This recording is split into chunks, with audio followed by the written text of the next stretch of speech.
नमस्कार, मी प्रणाली भोसले. माझे कोकणच्या प्राईम टाइम बुलेटिनमध्ये आपल्या सर्वांचं मनपूर्वक स्वागत करते. बुलेटिनला सुरुवात करण्याआधी पाहूयात हेडलाईन्स. कोकण रेल्वे मार्गावरील त्या सेवेबाबतचं वृत्त खोटं, रेल्वे प्रशासनाचा महत्त्वाचा खुलासा. जालना येथील घटनेचा व्यक्त होतोय निषेध. अनेक ठिकाणी निघाले निषेध मोर्चे, तर कोकणात अनेक तालुक्यात बंदची हाक. शिक्षक दिनाच्या दिवशी शिक्षण मंत्र्यांच्या घरासमोर बोंबाबोंब. आणि नामदार रवींद्र चव्हाण पुन्हा करणार मुंबई गोवा महामार्गाची पाहणी. गणेशोत्सवासाठी येणाऱ्या चाकरमान्यांना त्रास होऊ नये यासाठी प्रयत्न. पाहुयात सविस्तर वृत्त. कोकण रेल्वे मार्गावर पनवेल ते चिपळूण रेल्वेची डेमो अशी कोणतीही गाडी 4 सप्टेंबर पासून गणेशोत्सवासाठी सोडण्यात आलेली नाही, याची प्रवाशांनी नोंद घ्यावी. या संदर्भातील आधी दिलेलं वृत्त चुकीचं आहे. कोकण रेल्वे मार्गावर पुढील महिन्यात होणाऱ्या गणेशोत्सवासाठी रेल्वेकडून चिपळूणपर्यंतच्या प्रवाशांसाठी दिवा ते चिपळूण अशी 0155 या क्रमांकाची स्वतंत्र मेमू ट्रेन सोडण्यात येणार आहे. कोकण रेल्वे मार्गावर पनवेल ते चिपळूण रेल्वेची डेमो सेवा 4 सप्टेंबर पासून सुरू होणार हे वृत्त चुकीचं असून पुढील महिन्यात होणाऱ्या गणेशोत्सवासाठी रेल्वेकडून चिपळूणपर्यंतच्या प्रवाशांसाठी दिवा ते चिपळूण अशी स्वतंत्र मेमू ट्रेन सोडण्यात आली आहे. गणेशोत्सवात कोकण रेल्वे मार्गावरील सर्वच गाड्यांना गर्दी होत असल्यामुळे मुंबईहून चिपळूणपर्यंत येणाऱ्या प्रवाशांच्या सोयीसाठी मागील काही वर्षांपासून चिपळूणसाठी स्वतंत्र लोकल श्रेणीतील रेल्वे गाडी सोडण्यात येते. याही वर्षी 13 सप्टेंबर पासून चिपळूणसाठी दिवा ते चिपळूण अशी मेमू स्पेशल ट्रेन सोडली जाणार आहे. दिवा ते चिपळूण मेमू गाडीची दिवा जंक्शन येथून सुटण्याची वेळ ही सायंकाळी 7:45 अशी होती. मात्र आता सुधारित वेळापत्रकानुसार ही गाडी दिवा जंक्शन येथून 10 मिनिटे आधी म्हणजे सायंकाळी 7:35 सुटणार आहे. मेमू स्पेशल ट्रेनच्या वेळेत अद्याप कोणताही बदल करण्यात आलेला नाही. गणेशोत्सवात दिवा ते चिपळूण दरम्यान धावणाऱ्या मेमू स्पेशल ट्रेनच्या वेळेत झालेल्या बदलाची प्रवाशांनी नोंद घ्यावी असे आवाहन करण्यात आले. खेड मुंबई महामार्गालगत नव्याने बांधकाम पूर्ण होत असलेले कोकण रेल्वेचे खेड रेल्वे गुड्स यार्ड हे 2023 अखेर पूर्ण होईल अशी माहिती कोकण रेल्वेचे director operation and commercial Santosh Jha यांनी दिली आहे. सीसा लॉजिस्टिक्सचे मुख्य प्रबंधक विक्रांत आमरे यांनी संतोष झा यांच्या प्रमुख उपस्थितीमध्ये लोटे MIDC आणि खेर्डी MIDC मधील ट्रेडिंग ऑफिसर आणि कोकण रेल्वेच्या अधिकाऱ्यांसोबत रेल भाडे ग्राहक भेट अंतर्गत सकारात्मक चर्चा देखील घडवून आणली. यावेळी कोकण रेल्वेचे मुख्य वाणिज्य व्यवस्थापक LK वर्मा, प्रादेशिक रेल्वे प्रबंधक रत्नागिरी रवींद्र कांबळे, वरिष्ठ प्रादेशिक व्यवस्थापक रत्नागिरी दिलीप भट्ट, वेदांत कौशिक साळुंखे, दिनेश बोंडे आदी अधिकारी उपस्थित होते. रेल्वे गुड्स यार्ड सुरू होत असल्याने लोटे आणि चिपळूण MIDCला मोठ्या प्रमाणात याचा फायदा होणार आहे. आज स्वतः संतोष झा यांनी खेड येथील रेल्वे यार्डची पाहणी करून कामाचा आढावा देखील घेतलाय. देखिए, खेड में जो नियरेस्ट 3 MIDC को सर्व करता है ये, और जो इसका क्लोजेस्ट एरिया इंडस्ट्रियल एरिया है वो है लोटे, परशुराम लोटे, जहाँ पर मुझे बताया गया कि लगभग 100 से अधिक इंडस्ट्रीज़ जो हैं वो फंक्शनल हैं और इनका बहुत सारा कार्गो है जो कंटेनराइज्ड है और रोड से जा रहा है. रोड ट्रांसपोर्टेशन में यहाँ के ट्रेड को बहुत परेशानी हो रही है. जो हाईवेज़ हैं वो जाम रहते हैं, पोर्ट के बाहर बहुत वेटिंग रहता है, और इसके अलावा जो रोड के टोल है, एक्सीडेंट की समस्या है, उससे यहाँ के ट्रेड को बहुत दिक्कत है. तो कोंकण रेलवे ने ये तय किया कि खेड में यहाँ पर एक कंटेनर रेल टर्मिनल इसको डेवलप करें, और यहाँ से ताकि जितने भी कंटेनर्स हैं वो बाई रेल सीधा पोर्ट के अंदर पहुँच सकें. आज एक कंटेनर को फैक्ट्री से पोर्ट के अंदर वेसल के सामने पहुँचने में कम से कम 72 से 80 घंटे लगते हैं. ये कार्य हम लोग 12 से 16 घंटे में कर पाएंगे. इसके अलावा जो उनके मल्टीपल हैंडलिंग है ट्रेड को, वो अवॉइड होगा, और एक सिंगल हैंडलिंग में यहाँ से एक कंटेनर ट्रेन के ऊपर लोड हो सकेगा और सीधा जेन पोर्ट पे पहुँच सकेगा. इसी प्रकार यहाँ पर हमने देखा कि इनका इंपोर्ट कंटेनर बहुत सारा वॉल्यूम है जो पोर्ट से इनके फैक्ट्रियों के लिए आता है, वो भी बाई रोड लाते हैं, और इसमें भी बहुत ज़्यादा वेटिंग पीरियड है, क्लियरेंस की समस्या है. ये सारी समस्याओं से यहाँ निदान मिलेगा. इस कड़ी में हमने रत्नागिरी से ये कंटेनर सेवा लगभग साल भर से शुरू की और वहाँ के ट्रेड ने इसको बहुत अच्छे से स्वीकार किया और अभी साल भर से भी कम हुआ है, करीब 1400 से अधिक कंटेनर वहाँ से हैंडल हो चुके हैं। यहाँ से थोड़ा सा और आगे जाएंगे तो गोवा में बल्ली टर्मिनल है, कोंकण रेलवे की ज़मीन पर कंटेनर कॉरपोरेशन ने उस टर्मिनल को डेवलप किया है और मुझे बताते हुए खुशी हो रही है कि लगभग 15 ट्रेन हर महीने वहाँ से पोर्ट में और देश के विभिन्न भागों में जा रही हैं। तो इसी उद्देश्य के साथ आए थे कि खेड़ जो इतना अच्छा पोटेंशियल जहाँ पर है कंटेनर लोडिंग का, यहाँ की ट्रेड को सुविधा मिले और जो कार्गो कंटेनराइज हो रहा है वो रोड की दिक्कतें ना हो और सीधा यहाँ से रेल से उसका ट्रांसपोर्टेशन हो, ऐसी हमारी इच्छा है। इसमें कंटेनर कॉरपोरेशन भी हमारे साथ हैं और हम लोग मिल करके इस पूरे बिज़नेस को करने जा रहे हैं। नवंबर तक हमारी उम्मीद है कि नवंबर अंत तक ये हम रेल सेवा शुरू कर देंगे। जालना येथे घडलेल्या घटनेच्या निषेधार्थ रत्नागिरी शहरात निषेध मोर्चाचे आयोजन करण्यात आले होते। रत्नागिरीतील सकल मराठा समाजाच्या वतीने या निषेध मोर्चाचे आयोजन करण्यात आले होते। रत्नागिरीतील जिल्हाधिकारी कार्यालय येथे निषेध व्यक्त करण्यात आला। यावेळी न्यायालयात प्रलंबित असलेली आरक्षणाची मागणी लवकरात लवकर पूर्ण करावी, अन्यथा येणाऱ्या काही दिवसात तीव्र आंदोलन करण्यात येईल असा इशारा सरकारला देण्यात आला आहे। परंतु आता ही वेळ आले, 75 वर्ष दीन दलित दुबळ्यांना ह्या मराठा समाजाने सहकार्य केलंय, पण आज मराठा समाजाला कुठेही स्थान मिळत नाही। कारण इतर आरक्षणमुळे मराठी समाज हा मागे पडत चाललेला आहे। त्याला कुठेही नोकऱ्या नाही, त्यांची मुलं कुठे चांगली शिकली तर त्यांना इकडे नोकऱ्या मिळत नसल्या कारणाने त्याला विदेशात जावं लागतं। ही दुर्भाग्याची गोष्ट आहे। छत्रपतींनी दिलेल्या आदर्शावरती चालणारा समाज आज आरक्षणासाठी भांडावं लागतं, ही ह्या लोकशाहीची मोठी खंत आहे।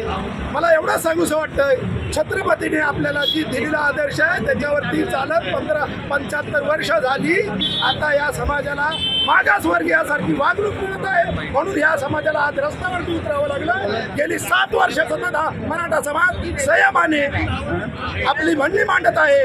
कोणताही या सरकारचं नुकसान होऊ नये, या देशाचं नुकसान होऊ नये याच्यासाठी हा समाज संयमाने आजपर्यंत वागत आलाय। परंतु या संयमाचा या सरकारने कुठेही गैरफायदा घेऊ नये आणि त्वरित आरक्षण लागू करावं, ते सुद्धा इतरांचं न करताना सेपरेट मराठी समाजाला आरक्षण द्यावं। कोकणाची भूमिका ही नेहमीच सक्रिय असते आणि निर्णायक असते आणि अशा भूमिकेमध्ये जेव्हा कोकणाच्या माध्यमातून ज्यावेळेला ठिय्या आंदोलन किंवा मराठा क्रांती मोर्चाच्या निमित्ताने आज या ठिकाणी आम्ही जे निदर्शनं करतोय, ही तर परत एकदा पुन्हा एकदा सुरुवात केलेली आहे। गेल्या 7-8 वर्षामध्ये जे कोपर्डीच्या प्रकरणानंतर 58 मोर्चे शांततेमध्ये पार पडले, ती शांतता मला वाटतं महाराष्ट्र सरकारला बघवली नाही आणि जे शांततेत आम्ही काम करत होतो ते आता कुठेतरी तीव्र होण्याच्या वाट बघत महाराष्ट्र सरकार बघतंय की काय असं आम्हाला वाटायला लागलं।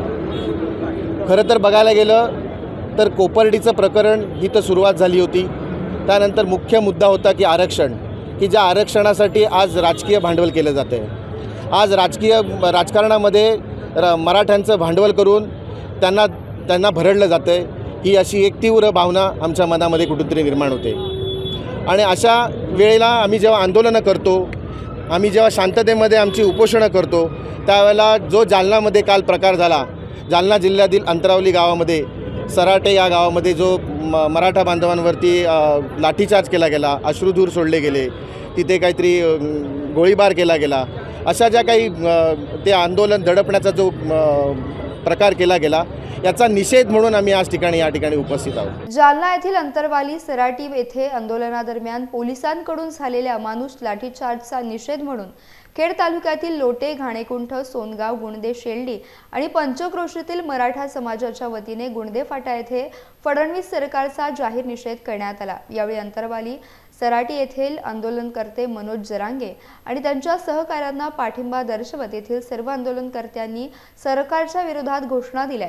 गृहमंत्र्यांच्या राजीनाम्याची मागणी करण्यात आली। यावेळी पंचक्रोशीतील सामाजिक कार्यकर्ते SK आमरे, राजेंद्र उर्फ बापू आमरे, मनोहर कालेकर, शेल्डी गावचे सरपंच अमोल आमरे, चेतन वारणकर, गुणदे सरपंच रवींद्र आमरे, चिरणी सरपंच विनाश आमरे, सतीश उर्फ भाऊ आमरे, सुनील आमरे यांसह शेकडो कार्यकर्ते आणि मराठा समाजातील बांधव उपस्थित होते।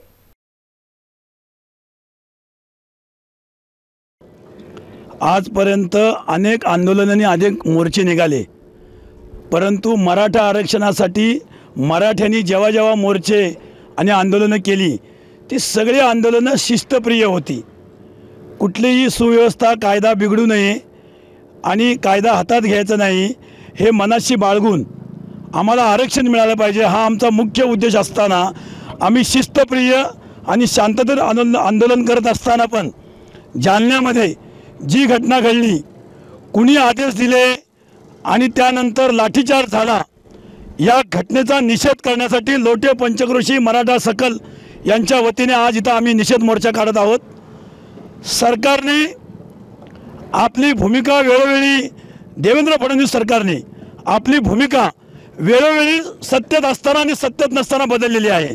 सत्तेत नसताना मराठा आरक्षण मिळालं पाहिजे आणि सत्तेत असताना त्याच लोकांवरती लाठीचार्ज करण्याचे आदेश द्यायचे, ही सरकारची दुटोपी भूमिकेचा निषेध करण्यासाठी आम्ही इथे सगळेजण जमलेलो आहोत।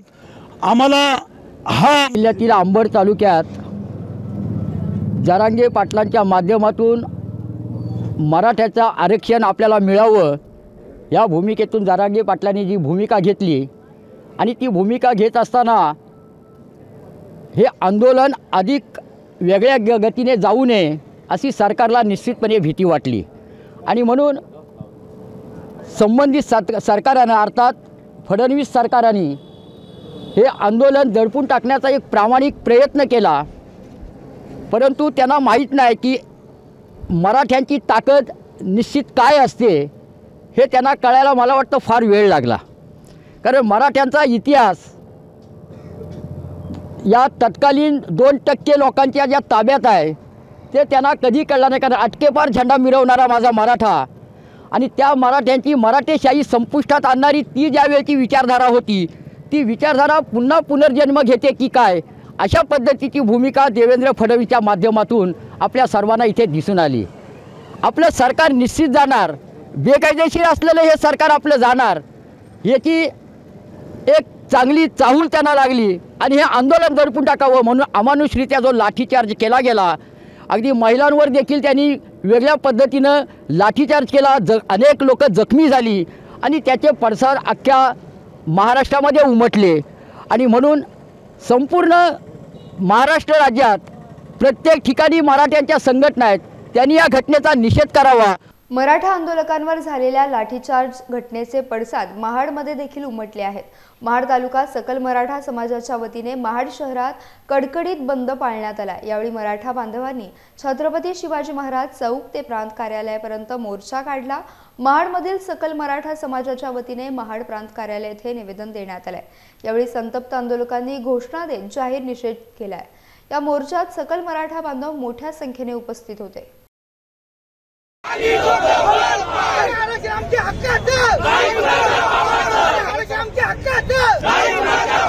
जर NT-ST वाल्यांना 40% मिळून जर तो मुलगा कलेक्टर बनू शकतो आणि आमचा मराठ्याचा मुलगा जर 90% मिळून जर तो वेटरची नोकरी करत असेल तर हे आम्हाला लाजिरवाणस्पद आहे। आज मराठ्यांचा हक्क असताना सुद्धा आम्हाला आरक्षण मिळत नाहीये।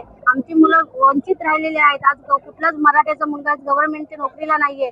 आज जर शिवा खरंच जिवंत असते, या छत्रपती भूमीमध्ये शिवा जिवंत असते तर ही मराठ्यांना रस्त्यावर उतरण्याची वेळ आली असती का? आज जर आम्ही आमच्या हक्कासाठी भांडतोय, आम्ही आमच्या शिक्षण आणि नोकऱ्यांसाठी लढाई करतोय, आज या मराठ्याला आम्हाला गरज आहे, आरक्षणाची गरज आहे। ठीक आहे, आम्हाला सांगता नाही कारण त्याच्याबद्दल बोलणं आम्हाला काही उचित वाटत नाही।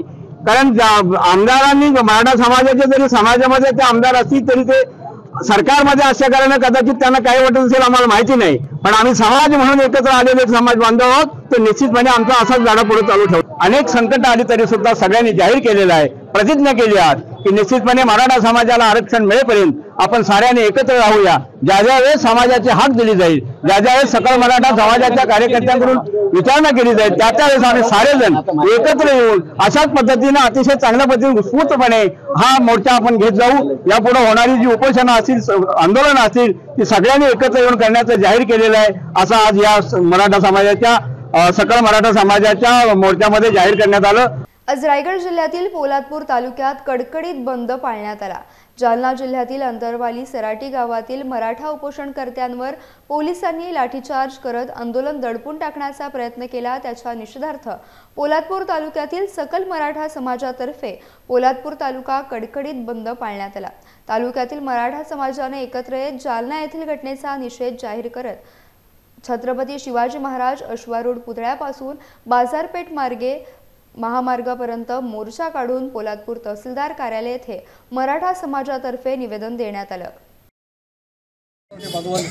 जो आमचाच आहे की तो मनोज जरगे पाटील 45 वर्षाचा तरुण त्यांनी जो उपोषणाचा कार्यक्रम हाती घेतला होता, एक शांततेने चाललेला असताना त्याला सहकार्य करण्यासाठी आमचेच बांधव आणि भगिनी तिथे 4 ते 5 हजार त्याला मदत करण्यासाठी आले आणि जो पोलिसांनी त्यांच्यावरती जो अश्रुधारांचा जो काय वर्षाव केला, लाठीमार केला, हा फार निषेधाचा आहे आणि त्याच्यामुळे आमचा पोलादपूर तालुका हा पेटून उठलेला आहे आणि हे असेच प्रकार घडले तर हा मराठा समाज पोलादपूर तालुक्याचा गप्प बसणार नाही आणि ह्याच भावना कळवण्यासाठी आम्ही माननीय तहसीलदारांना आज आम्ही निवेदन दिलेलं आहे आणि ह्याच्यासाठी आम्ही जमलेलो आहोत आणि पोलादपूरकरांच्या वतीनं आज आम्ही इथे निषेध नोंदवलेला आहे। आमचं निवेदन आम्ही मुख्यमंत्र्यांना दिलेलं आहे। आमच्या भावना मुख्यमंत्र्यांकडे पोचल्या पाहिजे आणि जे मराठा समाजाला आरक्षण पाहिजे ते आरक्षण लवकरात लवकर शासनात येऊन आमच्या भावनांचा विचार करावा, नाहीतर ह्या पुढे होणारं आंदोलन हे ह्यापेक्षाही तीव्र आंदोलन होईल। आम्ही आता शांततेमध्ये हे आंदोलन करतोय, मराठ्यांच्या भावना तीव्र आहेत तरी पण शांतता ही आम्ही पाळतो आहोत। ह्या शांततेचा कुठेही उद्रेक व्हायला नको म्हणून आमची शासनाला विनंती आहे की आपण लवकरात लवकर आरक्षणाचा विषय मार्गी लावावा। जर गृहमंत्र्याने जर हे आदेश दिले असतील तर त्यांचा आम्ही जाहीर निषेध करतोय। गृहमंत्र्यांनी अशा प्रकारचे आदेश देऊन हे आंदोलन चिघळण्याचं काम केलेलं आहे। ते अशा प्रकारचे आदेश निघाले नाही पाहिजे। आम्ही शांततेमध्ये मोर्चा काढतोय, शांततेमध्येच आम्हाला आरक्षणाचा विषय आमचा सुटला पाहिजे हीच आमची भावना। पूर्वी जे आंदोलन झालं जालनाला, त्या आंदोलनामध्ये मनोज जरांडे पाटील यांनी आंदोलन केलं, अखंड महाराष्ट्रभर पसरलं, तिथे लाठीचार्ज झाला, लोकांना मारलं, याचा निषेध लोकांनी सगळ्यांनी केला। परंतु तिथं आता स्टेटमेंट असे येत आहेत, सरकार त्याचा विचार करत असताना ते आंदोलक जे आहेत ते निजामाच्या काळामध्ये जे नंतर सामील झाले आणि त्यावेळेला काही लोकांना आरक्षण मिळाले त्या भागातल्या आणि तिथल्या लोकांना मिळालं नाही, त्याच्यासाठी त्यांचं उपोषण असं मला कळतं आहे। पण ते नसून विनाकारण त्यांच्यासाठी उपोषण त्यांनी आरक्षण मागावं आणि महाराष्ट्र पेटावं हे नाही। इथं 58 मोर्चामध्ये अखंड महाराष्ट्राच्या जनतेची मराठ्यांची मागणी आहे की आम्हाला आरक्षण मिळावं। याचसोबत परवा एक राजेवाडीला जो प्रकार घडला गोहत्या वंशाचा, त्याबद्दल शासनाने कायदा केला आहे। त्यावेळेला फार मोठा उद्रेक झाला आहे, बऱ्याच लोकांना मार लागला, त्या ठिकाणी पोलिसांना बी मार लागला। त्याचंही निवेदन आज आम्ही या ठिकाणी दिलेलं आहे। याचा समन्वय साधून येणाऱ्या काळामध्ये फक्त आपण जो नेणार आहे त्याला मारतोय, आम्ही दुसरी बाजू आमची मांडतोय, नेणार आहे त्याला मारतोय, पण देणारा हा आमचा कोणतरी हिंदू आहे, त्याचा बी बंदोबस्त या ठिकाणी केला पाहिजे। सिंधुदुर्ग मराठा क्रांती मोर्चा जिल्हा समन्वयक ॲडव्होकेट सुहास सावंत यांच्या नेतृत्वाखाली मराठा बांधवांनी आज तहसीलदारांच्या माध्यमातून महाराष्ट्र शासनाकडे प्रलंबित आरक्षणाबाबत निवेदन दिले। याबाबतचे निवेदन कुडाळचे नायब तहसीलदार संजय गवस यांना देण्यात आलं। ज्या पद्धतीने मराठा समाजाचे तसेच अन्य समाजाचे मोर्चे निघतात, जर ते मोर्चे शांततेत निघणार असतील तर त्यासाठी शासनाने मार्गदर्शक सूचना जारी कराव्यात अशी मागणी निवेदनाद्वारे करण्यात आली। तसेच जालना येथील मराठा समाजाच्या आंदोलकांवर लाठीचार्ज करणाऱ्या पोलिसांवर निलंबनाची कारवाई करून पोलिसांकडून करण्यात आलेल्या लाठीचार्ज प्रकरणाची उच्च न्यायालयाच्या निवृत्त न्यायाधीशांमार्फत चौकशी करण्याची मागणी देखील यावेळी करण्यात आली आहे। राज्याचे शालेय शिक्षण मंत्री दीपक केसरकर यांच्या घरासमोर सिंधुदुर्ग युवा सेनेने शिक्षक दिनाच्या पार्श्वभूमीवर बोंबाबोंब आंदोलन केलंय। अनेक शाळांमध्ये शिक्षक नसल्याने तसेच D.Ed. B.Ed. केलेल्या बेरोजगारांना शिक्षक भरती प्रक्रिया नसल्यानं शिक्षण मंत्र्यांच्या विरोधात बोंबाबोंब आंदोलन छेडण्यात आलं। यावेळी शिक्षण मंत्र्यांच्या विरोधात जोरदार घोषणाबाजी करण्यात आली। निष्क्रिय शिक्षण मंत्र्यांनी राजीनामा द्यावा अशी मागणी युवा सेनेनं केली आहे। आंदोलनकर्त्यांना पोलिसांनी ताब्यात घेतलं। यावेळी युवा सेनेच्या कार्यकर्त्यांनी दीपक केसरकर यांच्या विरोधात जोरदार घोषणाबाजी केली। नवीन शालेय वर्ष चालू झाल्यापासून या ठिकाणी सिंधुदुर्ग जिल्ह्यामध्ये शाळेमध्ये शिक्षक नाही आहेत, त्याचप्रकारे इथे स्थानिक D.Ed धारक आहेत त्यांना कुठे रोजगाराचा प्रश्न त्यांचा सुटत नाही आहे. गेली सनदशीर आम्ही गेल्या 2-3 वेळा आंदोलन केलं, त्याला कुठे शिक्षण मंत्र्यांचा प्रतिसाद मिळाला नाही. म्हणून हे आज खरं तर शिक्षक दिन आहे. सर आपले राधाकृष्णन आहेत, त्यांच्या जयंतीनिमित्त आज शिक्षक दिन साजरा केला जातो. पण आपल्या या शिक्षक मंत्र्यांना कुठेतरी जाग यावी यासाठी आम्ही आज बोंबाबोंब आंदोलन केलं आणि समस्त सिंधुदुर्ग जिल्ह्याच्या युवा सेनेच्या माध्यमातून आम्ही असं सांगतो की दीपक केसरकर यांच्याकडनं जर प्रश्न सुटत नसतील त्यांनी निश्चितच शिक्षण मंत्रिपदाचा राजीनामा द्यावा अशी आमची मागणी आहे. आणि आज तुम्ही बघाल आम्ही आंदोलन करत असताना आमचं आंदोलन दडपण्याचा प्रयत्न जो झाला त्याचा आम्ही निश्चितच या ठिकाणी निषेध नोंदवतोय. जर तुम्ही कोल्हापूर आणि मुंबईत जाऊन बसताय तर मग लोकांचे प्रश्न कसे सुटणार? शिक्षण मंत्री हा फक्त कोल्हापूर आणि मुंबईसाठी नाही आहे ना, पूर्ण महाराष्ट्रासाठी आहे. तर जर दीपक भाईंनी म्हणजे जर त्यांच्याकडे जाऊन त्यांची जर काय प्रॉब्लेम्स आहेत त्यांची जर नोंद घेतली तर ते अजून बरं होईल. राजीनामा म्हणजे आता 1.5 वर्ष झाला जे त्यांची सत्ता आहे, सरकार आहे, पण अजूनही युवकांचे प्रश्न हे सुटलेले नाही आहेत. आपल्या सिंधुदुर्ग जिल्ह्याला हे अजून शिक्षक नाही आहेत, तर मग ते नक्कीच अपयशी ठरलेले आहेत. म्हणून त्यांनी हा राजीनामा द्यायचाच. बांधकाम मंत्री रवींद्र चव्हाण बुधवारी 6 सप्टेंबर रोजी पुन्हा एकदा मुंबई गोवा महामार्गाची पाहणी करणार आहेत. रत्नागिरी जिल्ह्यातील 4 टप्प्यातील पाहणी करणार असल्याचं सांगण्यात आलंय. मुंबई गोवा महामार्गावरील तळगाव ते वाकेड, वाकेड ते कांटे आणि कांटे ते आरवली तसेच आरवली ते परशुराम घाट अशी पाहणी केली जाणार आहे. त्याचबरोबर मुंबई गोवा महामार्गावरील सर्वात मोठा असणाऱ्या खेडमधील कशेडी घाटातील बोगद्याची सुद्धा पाहणी करणार आहेत. गणपतीपूर्वी मुंबई गोवा महामार्गाची 1 लेन पूर्ण करण्यासाठी बांधकाम मंत्री आग्रही असून आता गणेशोत्सव तोंडावर आल्याने कोकणात येणाऱ्या चाकरमान्यांना कोणत्याही प्रकारचा त्रास होऊ नये यासाठी ते प्रयत्नात आहेत. गणेशोत्सवापूर्वी सुचवलेल्या कामांचा देखील ते आढावा घेणार असल्याचं सांगण्यात आलंय. यंदा गणेशोत्सवाच्या पार्श्वभूमीवर कोणत्याही प्रकारची अडचण होऊ नये या दृष्टीने रत्नागिरी जिल्ह्यातल्या लांजा शहरातील उड्डाणपुलाच्या पिलरच्या मधील जागा ही रिक्षा व्यावसायिकांसाठी आरक्षित करा, जेणेकरून रिक्षा व्यावसायिकांना व्यवसाय करणे सोयीचे ठरेल अशी मागणी लांजा येथील रिक्षा व्यावसायिक संघटनेचे अध्यक्ष लहू कांबळे यांनी केली आहे. या मागणीच्या अनुषंगाने लांजा उपविभागीय पोलीस अधिकारी केडगे यांनी आपल्या सहकाऱ्यांसह शहरातील मागणी केलेल्या जागेची पाहणी केली असून लवकरच योग्य तो निर्णय घेण्यात येणार असल्याचं त्यांनी सांगितलंय. लांजा तालुक्याच्या ठिकाणी असलेल्या बस स्थानकांवर प्रवासी शेड नसल्यानं होणारी गैरसोय आणि शौचालयाच्या दुरावस्थेबाबत स्थानिकांनी आमदार राजन साळवी यांच्याकडे तक्रार केली होती. तात्काळ शौचालय करता 10 लाख रुपयांचा निधी आमदार राजन साळवी यांच्याकडून देण्यात आला होता. तसेच एसटी स्थानकातील प्रवासी निवारा शेड करिता 5 लाखाचा निधी देण्यात आला. आज प्रवासी निवारा शेडचे भूमिपूजन आणि शौचालयाचे लोकार्पण आमदार राजन साळवी यांच्या हस्ते करण्यात आले. यावेळी तालुका अध्यक्ष संदीप दळवी, शहर प्रमुख नागेश कुरुप, सुरेश करंबळे, स्वरूप गुरव, रवी डोळस, प्रसाद माने आणि पदाधिकारी कार्यकर्ते उपस्थित होते. रत्नागिरी जिल्ह्यातील खेड तालुक्यातील LP इंग्लिश स्कूल येथे शिक्षक दिन साजरा करण्यात आला. प्रशालेचे मुख्याध्यापक बाळासाहेब भगत आणि पर्यवेक्षक शिवाजी चव्हाण यांनी डॉक्टर सर्वपल्ली राधाकृष्णन यांच्या प्रतिमेला पुष्पहार अर्पण केला. तर शाळेच्या विद्यार्थिनी श्रुती गोवळकर, वैष्णवी साबळे यांनी सर्वपल्ली राधाकृष्णन यांच्याबद्दल मनोगत व्यक्त केले. तर गेजगे मॅडम यांनी राधाकृष्णन यांची अतिशय सुंदर माहिती वर्णन केली. शाळेतील अनेक विद्यार्थ्यांनी एक दिवसीय शिक्षक होण्याचा प्रयत्न केला. खूप सुंदर अशा प्रकारे विद्यार्थी शिक्षकांनी वर्गपाठ घेतले आणि अध्यापनाचा मनमुराद अनुभव घेतला. शिक्षक दिनाचा कार्यक्रम सुरळीतपणे पार पाडण्यासाठी टकले मॅडम, सकुंडे मॅडम, गेजगे मॅडम आणि खेडेकर सर यांनी उत्कृष्ट नियोजन केले. कार्यक्रमाचे मार्गदर्शन भगत सर आणि चव्हाण सर यांनी केले.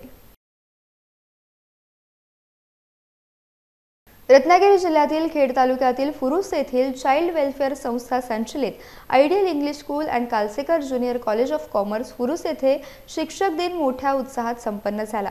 शिक्षक दिनाचे औचित्य साधून इयत्ता 5वी, 10वी आणि 12वीच्या विद्यार्थ्यांनी शिक्षकांची भूमिका निभावून अध्यापनाचे कार्य पार पाडले.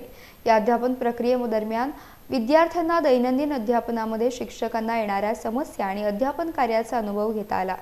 यामध्ये इयत्ता 10वीची विद्यार्थिनी शर्वरी निवळकर हिने मुख्याध्यापकांची तर 12वीचा विद्यार्थी जिशान परकार याने पर्यवेक्षकांची भूमिका निभावली.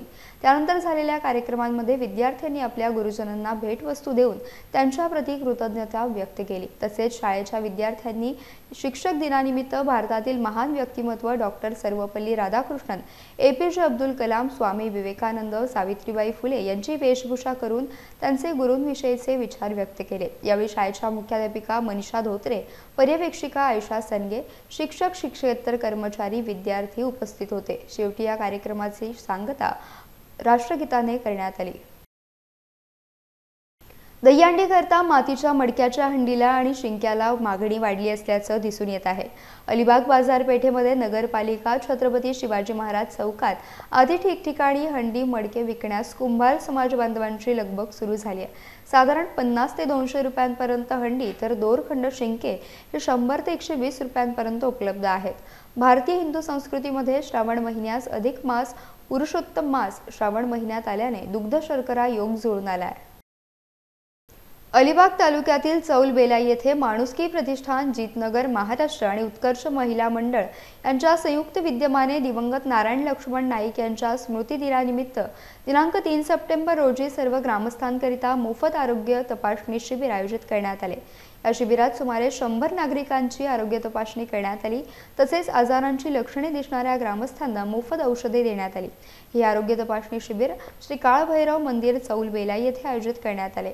चौलबेला येथील सामाजिक कार्यकर्ते, माजी ग्रामपंचायत सदस्य दिवंगत नारायण लक्ष्मण नाईक यांच्या स्मृती दिनाचे औचित्य साधून शिबिराचे आयोजन करण्यात आले। माणुसकी प्रतिष्ठानचे संस्थापक अध्यक्ष डॉक्टर राजाराम हुलवान यांच्या मार्गदर्शनाखाली डॉक्टर श्रीयश पाटील, डॉक्टर पूजा गुंजाळ यांच्या पथकाने नागरिकांची आरोग्य तपासणी केली। यावेळी उत्कर्ष महिला मंडळाच्या अध्यक्ष रोहिणी म्हात्रे, नम्रता नाईक, ग्रामस्थ मंडळातर्फे मदन ठाकूर, चिंतामण मळेकर, हरिश्चंद्र म्हात्रे, हर्षला म्हात्रे आदी उपस्थित होते। या बुलेटिनमध्ये वेळ झाली इथेच थांबण्याची। भेटूयात नवीन बुलेटिनसह। तोपर्यंत तुम्ही कुठेही जाऊ नका, पाहत राहा फक्त माझे कोकण।